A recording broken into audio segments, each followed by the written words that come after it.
জাতীয় সড়কে কালভার্ট ভেঙে বিপত্তি, নাস্তানাবদ নিত্যযাত্রী থেকে পর্যটকরা।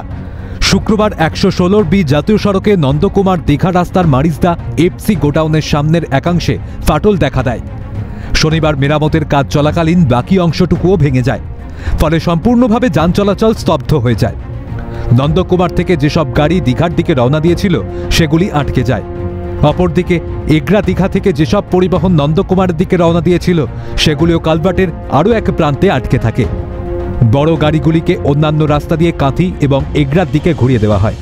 পুরনো ক্যালভার্ট, সেই ক্যালভার্টটি কিন্তু ভেঙে যায়, কিন্তু এখানকার প্রশাসনের সূত্র মারফত যেটা আমরা জানতে পাচ্ছি, গতকাল এই ক্যালভার্টের একটা অংশ ফাটল দেখা গেছিল। সে মতো অবস্থায় এই ফাটলের একটা অংশ কিন্তু বাদ রাখা হয়েছিল, যাতে অন্য রাস্তা দিয়ে, অর্থাৎ পাশের রাস্তা দিয়ে গাড়ি যাতায়াত করবে। কিন্তু আজকে যখন সেই ফাটলটা সারাইয়ের কাজ চলছে, ইতিমধ্যে হুড়ুহুড়িয়ে কিন্তু ভেঙে পড়ে এই ক্যালভার্টটি। ইতিমধ্যে ক্যালভার্টটা ভেঙে যাওয়ার ফলে প্রায় দুপুর 1-2 থেকে কলকাতা থেকে যেসব গাড়ি দীঘার দিকে যাচ্ছিল বা দীঘা থেকে যেসব গাড়ি কলকাতার দিকে যাচ্ছিল সেগুলো কিন্তু দীর্ঘক্ষণ কিন্তু দাঁড়িয়ে রয়েছে। नहीं जानते हैं। आप कहाँ से आए हैं? हजारीबाग रोड से। कहाँ जाना था आपको? मंदरमनी।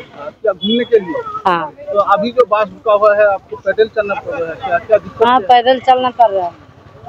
तो आपका क्या बोलना चाहेंगे इस बारे में, क्या बोलना चाहेंगे? क्या क्या तकलीफ में पड़ना पड़ रहा है? वही थोड़ा सा टाइम ऑटो मिल रहा है? नहीं, कहाँ मिल रहा है? कुछ भी नहीं मिल रहा है। नहीं। প্রায় 2-2.5 ঘন্টা মতো। হ্যাঁ, তো এখন তো রাস্তা না হলেও তো আমরা এই রুট থেকে গাড়ি নিয়ে যেতে পারছিলাম। তেল ট্যাঙ্কার একটাই রুট বাঁধা, অন্য রুটে যে যাবো সেও হবে না। তারপরে তো আবার 12টার পর বন্ধ হয়ে যাবে, আমাদের গাড়ি পুরো লক হয়ে যাবে। বাবার সকাল 6টায় খুলবে। এইরকম হলে আর আজকে আর হবে কই দেখতে পাচ্ছি না যাওয়া। এনএইচের বিভাগীয় অফিসাররা জানান, প্রাথমিকভাবেই পাইপ ফেলে যাতায়াত করানোর চেষ্টা করবেন এবং জল শুকিয়ে গেলে পাকাপাকিভাবে কালভার্টটি নতুনভাবে তৈরি করা হবে।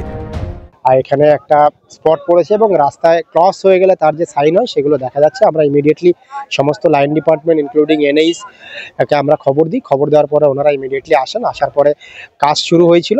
তার পাশে একটা সাবসিডিয়ারি রোড করার চেষ্টা চলছিল, যে এই রোড দিয়ে যাতে ট্রাফিক নর্মাল করে রাস্তাটাকে রিপেয়ার করা যায়। সেইভাবে আজকে সকালবেলা এনএইচ অথরিটি এসে কাজও শুরু করেছিল খুব এমার্জেন্সি বেসিসে। যখন ওনারা কাজ করছিলেন সেই কাজ করতে করতে এখানে ব্রিজটা পুরোটাই ক্লস হয়ে যায়। এখানে রাস্তার একটা সাইডে একটু ভালো আছে রাস্তাটা, সেখানে বাইক এবং যেগুলো জরুরি ভিত্তিতে গাড়ি চলাচলের ব্যবস্থা আমরা রেখেছি। আর যেখানে যেহেতু রাস্তাটার অবস্থা খারাপ আছে সেই জন্য আমরা ছোট ভেহিকেলগুলো বেশিভাবে ওখানে যেতে দিচ্ছি না। আমাদের এটা টপ স্ল্যাবটা কোলাপস করেছে এই কালভার্টে, এটা আমরা হিউব পাইপ দিয়ে রাজ্যে রিস্টোর করে দেবো। পরে জল কমলে আমরা স্ল্যাবটা আবার কাজ করবো। কিছু কিছু থাকে যেগুলো ড্যামেজ ইন্টারনালি থাকে, সেগুলো বোঝা যায় না। সেটা ক্র্যাক ডেভেলপ করার পরেই আমরা সেটাগুলোকে করি। এটা যেমন ক্র্যাক ডেভেলপ করেছিল সঙ্গে সঙ্গে আমরা ওটাকে রিস্টোর করি। দ্রুত রাস্তা সচল হোক এমনটাই চাইছেন নিত্যযাত্রীরা।